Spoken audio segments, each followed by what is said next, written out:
Hey there. If you're just starting out in your geography studies, you're going to come across a word that will pretty much define everything: nature. And it seems so simple, doesn't it? Forests, mountains, the ocean. But what if I told you that this one little word is actually one of the most complicated, loaded, and powerful ideas you will ever wrestle with? Stick with me here because we're about to unpack why nature might not be what you think it is at all. Okay, so let's just jump right in with what seems like a really easy question. When I say the word nature, what's the first thing that pops into your head? Seriously, get a picture in your mind. Is it a deep, quiet forest, crashing waves on a beach? Or maybe it's something totally different, like the idea of human nature. Whatever you pictured, hold on to that thought. Because as we're about to see, that image in your head reveals a whole lot about how you understand and even interact with the world around you. You see, the first big thing to get is that nature doesn't just have one clear meaning. It actually has at least three major definitions, and, well, they kind of contradict each other. First, you've got the most common one: nature as the non-human world. Everything that's out there: the animals, the plants, the mountains. But then, think about how we say it's in her nature to be generous. Suddenly, nature isn't out there at all. It's inside of us. It's our essential character. And then there's a third one: nature as this huge ordering power, like a universal law. When we talk about going against nature, these different meanings are always swirling around, shaping how we talk, what we think, and what we do. So why does any of this matter? Who cares if there are a few different meanings? Well, it matters a lot, because it gets at a fundamental truth for geographers. None of us ever sees the world directly as it really is. We can only understand it through the ideas, the concepts, and the language we have. And those ideas, they act as a filter. The philosopher Ludwig Wittgenstein absolutely nailed it with this quote: "The limits of my language are the limits of my world." Just let that sink in for a second. Our words don't just put labels on things that are already there. In a way, they build the very reality we can perceive. If you don't have a word or a concept for something, like a particular kind of ecosystem, for instance, it's almost as if it's invisible to you. Your world is literally shaped and bounded by the ideas you have. This image here is the perfect way to visualize it. Knowledge isn't a crystal clear window that gives us a perfect view of reality. It's a filter. And just like any filter, it highlights some things, letting them shine through, while it blocks other things out, leaving them in the shadows. And this filter doesn't just shape what we see, it directs what we do about it. So here's the really crucial point. Our understanding of nature is almost always mediated. Think about it like this. Have you ever personally been to, say, a deep sea volcanic vent? Probably not, right? So how do you know what one is? Well, you learned it in a class, or you saw it on a David Attenborough documentary. We take that knowledge on trust. Our understanding isn't built on direct, raw experience, but on these representations that are fed to us.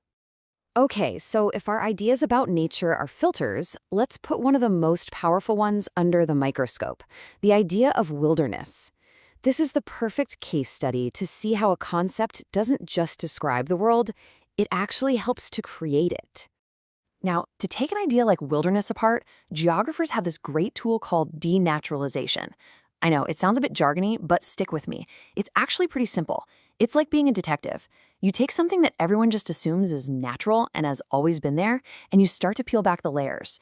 And underneath, you find all the human fingerprints: the social history, the cultural values, the economic forces that shaped it into what it is today. So let's use that tool right now. The common popular idea of wilderness is a pristine, empty, timeless place, one completely untouched by people. But the geographical critique tells a very different story. From this angle, wilderness isn't something we just find out there. It's an idea we invented, mostly in modern urban societies. And this invention has a dark side, because by calling these places untouched, we often end up erasing the long histories of indigenous peoples who lived in and shaped those very landscapes for centuries. You can see this human construction of nature all over the place, even in attractions that are meant to protect it. Take the Eden Project, for example. What are we really looking at here? Is this the protection of real, authentic nature? Or is it a projection of our idea of nature? I mean, these biomes are essentially artificial, curated virtual realities. It really makes you stop and ask, what do we even mean by real nature anymore? The historian William Cronin really gets to the heart of it. He says that this idea of a pure, separate wilderness gives us a powerful yardstick. We use it to judge our own actions, right? Building a dam is unnatural, but going for a hike is natural. But here's the brilliant twist. That yardstick we're using to measure everything, it isn't natural at all. We invented it. We created the very benchmark of pure nature that we now judge ourselves against.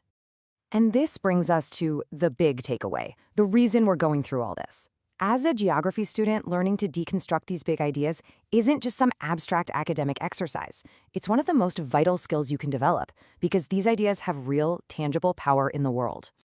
Thinking this way is a powerful tool. It gives you the ability to challenge things that are just presented as natural truths and to ask, says who? It helps you uncover the hidden social and cultural values behind environmental debates.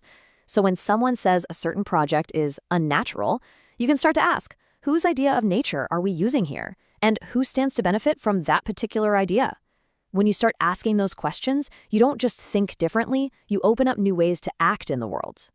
And please, whatever you do, don't ever think this is just about words. These ideas are not just floating around in our heads. They are forces that physically shape our world. The idea of wilderness leads to the creation of national parks, which can lead to the displacement of communities, and which directs how billions of dollars are spent. Ideas have real consequences. They have a materiality you can see and touch. So we'll leave you with this provocative thought, a classic question for any geographer. There is no such thing as nature. After everything we've just talked about, how would you even begin to answer that? Is nature something out there waiting for us to discover it? Or is it a powerful story we tell ourselves to make sense of everything? Learning to wrestle with that question, to see the world not just for what it is, but for how we've imagined it to be, well, that is the very heart of thinking like a geographer.